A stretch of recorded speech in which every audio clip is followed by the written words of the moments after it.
कि परमात्मा ने सभी महापुरुषों से इनसे कह दिया था कि अभी ये सतनाम सार्वजनिक मत करना। यदि तुमने अभी इसको सार्वजनिक कर दिया तो पिछली पीढ़ी वाले हंस पार नहीं हो पाओगे। जो ये पीढ़ी, इसके लिए सारा कुछ खेल हो रहा था। तुम इसका जाप करते रहना, लेकिन इस पिछली पीढ़ी तक इसको किसी को सार्वजनिक नहीं करना। अब इन महापुरुषों के लिए आदेश था किसी को बताना नहीं। ये भी कंपलसरी था कि इन्होंने ये एफिडेविट बनाना था कि हम ये जाप किया करते थे, इससे हमारा मोक्ष हुआ। अब जैसे आदरणीय गरीबदास साहिब जी कहते हैं, झांकी वे कबीर की नानक की तीवा,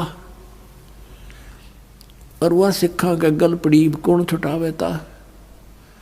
अब नानक साहब ने इस उद्देश्य से कहा था कि ये नाम तो मैं बताऊं नहीं, और वाहेगुरु वाहेगुरु का जाप दे दिया। वाहेगुरु वो किसको कहते थे? कबीर परमेश्वर को, सतपुरुष को, कि तुम वाहेगुरु वाहेगुरु करते रहो।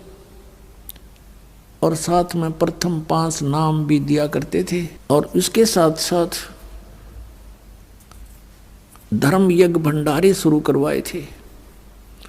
नानक साहिब जी के पास जब कोई संगत आती थी, ये स्वयं ही सबको भंडारा कराते थे, अपने खेतों में काम करते थे। लास्ट के 16 वर्ष ये अपने घर पर रहे, खेतों में कार्य जैसा कर सकते थे वो करते थे, भक्ति भी करते थे, आने वाले को उपदेश भी देते थे। तो ये इन्होंने इसलिए गुप्त रखा कि ये बताना नहीं किसी को, नहीं तो काल के दूत जैसे राधा स्वामी पंथ, ये धन धन सतगुरु पंथ, सच्चा सौदा सिरसा जगमाल वाली, जय गुरुदेव पंथ मथुरा वाला, आगरा वाला, ब्यास वाला राधा स्वामी, ठाकुर जी वाला राधा स्वामी, ये सब नकली पंथ हैं। इनके पास ये 2 अक्षर का मंत्र नहीं है, आदि नाम इनके पास नहीं। जैसे घट रामायण के अंदर तुलसी साहिब जी ने लिखा, हाथरस वाले ने, कि 500 नाम काल के जानो, जब दानी मन शंका आनो। 500 नाम काल जीव भाख्या, 6वां नाम गुप्त कर रखा। फिर बताया कि सत नाम ले सतलोक सिधाऊं, आदि नाम ले काल गिराऊं। अब सतनाम तो ये 2 अक्षर का, सतनाम ये 2 अक्षर का, जो अभी आपको नानक साहब जी के और मर्दाना और बाला की वार्ता में आपको बताया, ये है वो सतनाम 2 अक्षर का। और इसके आसपास भी नहीं है ये सचखंड के गीत गाने वाले राधा स्वामी वाले पंथी।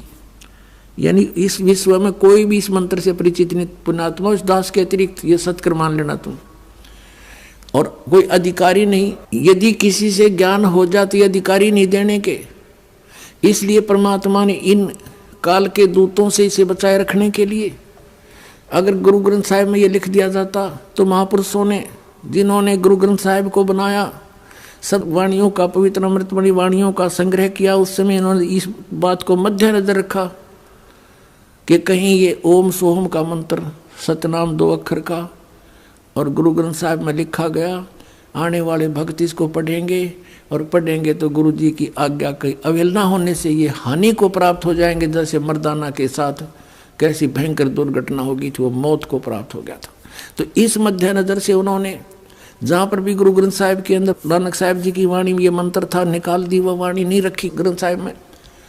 इसके लिए नानक साहिब जी ने एक अच्छा प्रयत्न किया कि एक प्राण संगली बनाई, और उसको एक राजा के पास सुरक्षित रख दी कि आप इसको सुरक्षित रखना, और मेरा कोई सिख है उसको देना, नहीं तो किसी आम व्यक्ति के हाथ ना लगने देना, ये मेरी आत्मा है। आने वाले जीवों के लिए उद्धार होगा, संसार से पार करने का इसमें एक बहुत अच्छा मार्ग मैंने लिखा है, आम व्यक्ति के ये हाथ नहीं लगना चाहिए। अब पुण्यात्मा फिर दिखाते हैं आपको थोड़ा सा रिहर्सल, कि ये प्राण संगली जो है नानक साहिब जी ने लिखी और एक राजा के पास सुरक्षित रख दी। मर्दाना डूब गया होता इस मंत्र का जाप करने से। इस बात को मद्देनजर रखते हुए प्राण संगली को भी जल प्रवाह कर दिया गया था अर्जुन देव जी के द्वारा, जो गुरु अर्जुन देव जी थे 5वें, जिन्होंने गुरु ग्रंथ साहिब को सब वाणियों को इकट्ठा करके जलद बना दिया। उस समय इसको भी जल प्रवाह कर दिया था। देखिएगा, अब इस पवित्र ग्रंथ के बारे में क्या कहा श्री नानक साहिब जी ने प्राण संगली के बारे में देखिएगा। ये भाग 1 है, प्राण संगली, प्रथम भाग। श्री गुरु नानक साहिब विरचित प्राणों का अपूर्व कवच, जो सूरत शब्द योग साधना में अमोघ तारों से रचा हुआ, काल कर्म का कृत, विद्वानों के गुरुमुखों का सुरक्षित का हितकारी, जिसको गुरुमुखी अक्षरों से भाषा अक्षरों में सटीपण तैयार करके गुरु साहिब के संक्षिप्त जीवन चरित्र समेत संत संपूर्ण सिंह ने प्रेम प्रसाद रूप से अर्पण किया, जिसके मालिक वेलविडियर प्रेस इलाहाबाद ने अपने खर्चे से अपने यंत्रालयों में प्रकाशित किया। ये यहाँ से छपी, इसके देखना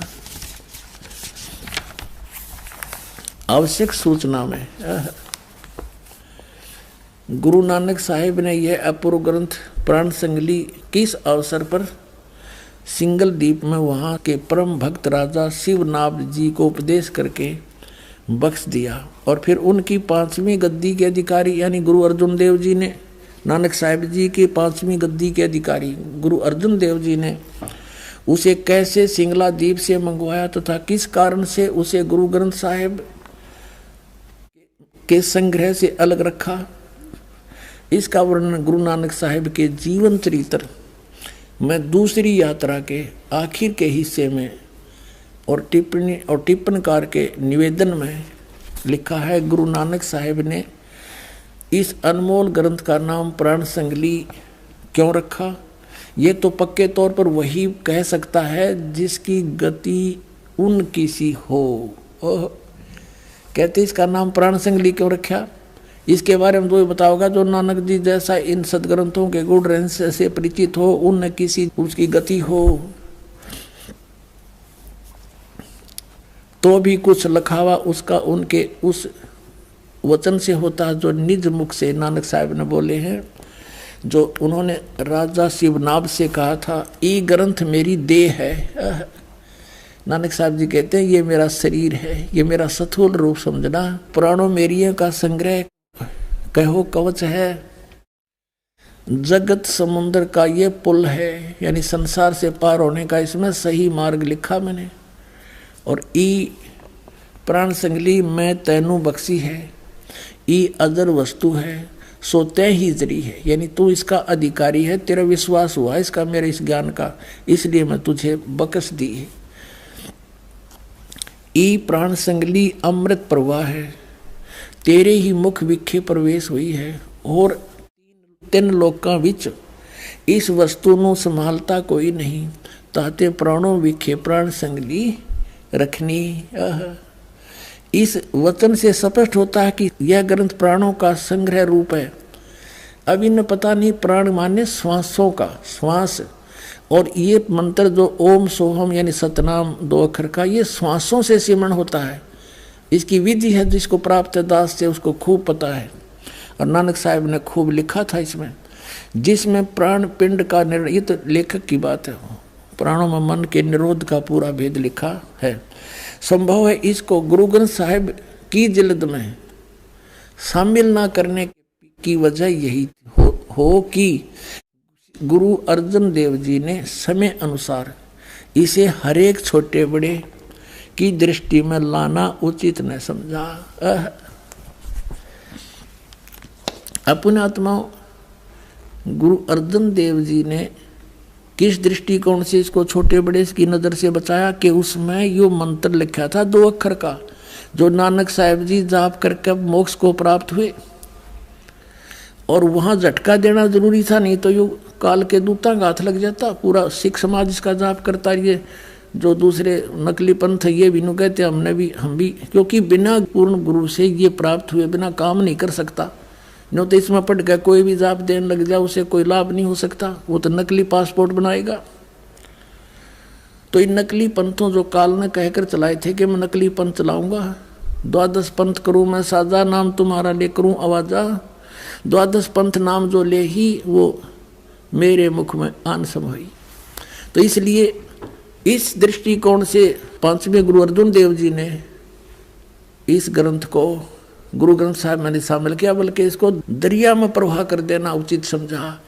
कहीं कोई पढ़ ले, कोई देख ले, गुरु जी की आज्ञा का अवहेलना हो जाए। देखना, इसी के निवेदन में आपको दिखाता हूँ। ये वही प्राण संगली है, हम पढ़ रहे थे। अब ये तो आपने पढ़ा था आवश्यक सूचना, अब ये है निवेदन तुरंत ही। श्री गुरु नानक साहेब के पंचम स्थान पर श्री गुरु अर्जन देव जी हुए हैं, जिन्होंने गुरुवाणी की बीड़ बांधते समय, यानी सभी वाणियों को इकट्ठा करके गुरु ग्रंथ साहब का जब रूप दिया, उस समय पैड़ा नामक एक शिष्य को सिंगला दीप भेजकर राजा शिवनाभ के पौत्र, शिवनाभ तो रहा नहीं था, उसका पौत्र था, पोता के पास यह ग्रंथ मंगवाया था, ये प्राण सिंह ने मंगवाया था, जिसे किसी कारण विशेष से गुरु ग्रंथ साहिब की भीड़ में रखना उचित न समझकर सर्वथा जल प्रवाहित कर दिया था। ओहो, सारा का सारा जल में प्रवाहित कर दिया था, डाल दिया था। जो कि एक परम प्रेमी साधु की अत्यंत प्रार्थना से द्रवीभूत हुए गुरु साहिब के वचन अनुसार जल से निकलवाया, यानी ये तो डाल दिया था उसमें जल में, किसका कति नामो निशान मिटा दूं, कहते गुरु जी की अवहेलना हो जाए, 2 अक्षर के मंत्र को कोई जाप कर ले वह। फिर यू कहते हैं किसी साधु की प्रार्थना से द्रवीभूत होकर, यानी पिंगल के गुरु अर्जुन देव जी ने उससे कह दिया कि चल निकाल ले, और वैसा ही निकलवाया, और जैसा का तैसा उसे ही बख्शीश कर दिया। अर्जुन देव जी ने उसी को कह दिया तू ले जा, इसने दिखाइए मत किसी ने। जिसका प्रसंग गुरु प्रताप सूरज प्रकाश नामक प्रमाणिक इतिहास की तृतीय राशिगत 32वें अंशु में लिखा है। पुण्यात्माओं, इस प्राण संगली के अंदर